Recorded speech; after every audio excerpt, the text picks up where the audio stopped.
Ako po si Eugene Labares, 29 years old, ang inyong visual artist from the City of Smiles, Bacolod City.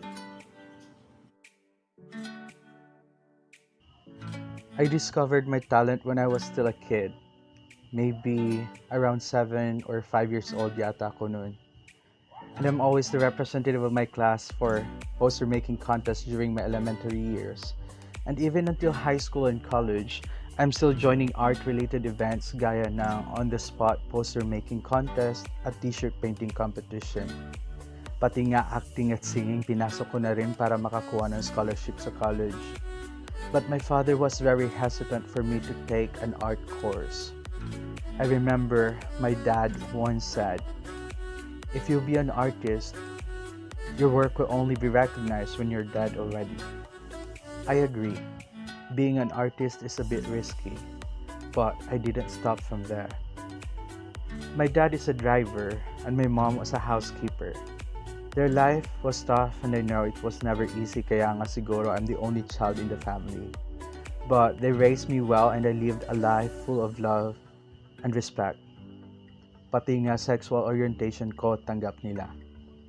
I graduated from a maritime school bilang isang steward.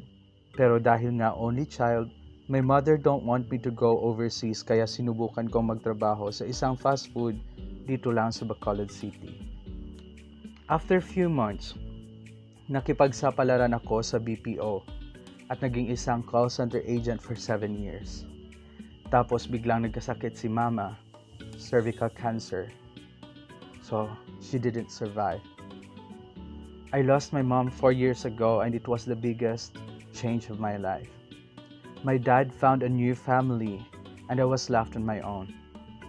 I learned so much things about life and it made me stronger and braver.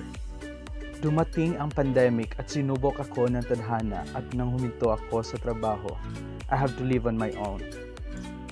I met someone who changed my life and the way I see life. I went back to my first love and it was art. October 2020, sumali ako sa isang art group at sinubukan ko ang Inktober Challenge. But of course, I failed. December 2020, the art group invited me to join a mural painting. And it was my very first mural painting na ginawa namin sa Bacolod City Police Office. Our leader and my mentor as well, Joan Honorides, also known as the Joan of Art, saw potential in me and she opened so many opportunities for me to share my talent and skills. I started joining more mural activities. I worked as a volunteer art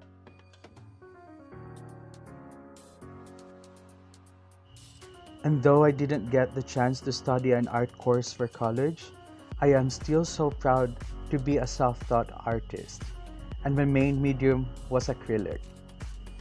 From pastel in my posters, I started to fall in love with the paint on the walls and in my canvas. I am more comfortable with acrylic paint and honestly, I never tried oil painting yet. I don't know, but it's a challenge for me and I'm still afraid to use and explore other mediums at the same time. I also like to use colored pencil especially for my caricatures. And recently, I am trying to practice and learn more about watercolor. My mentor once said to never limit myself to canvas, and art is a continuous learning, so never stop practice. I also learned doing crochet and making mandalas, including macrame, and I tried air dry clay, polymer, and resin for a few times too. In just about 8 months, I see the true meaning of passion and happiness. I won my very first trophy for being the champion of visual artists for Sining Bayanihan, Arts and Culture in my province and became the representative in regional level for Karagatanghalan 2021.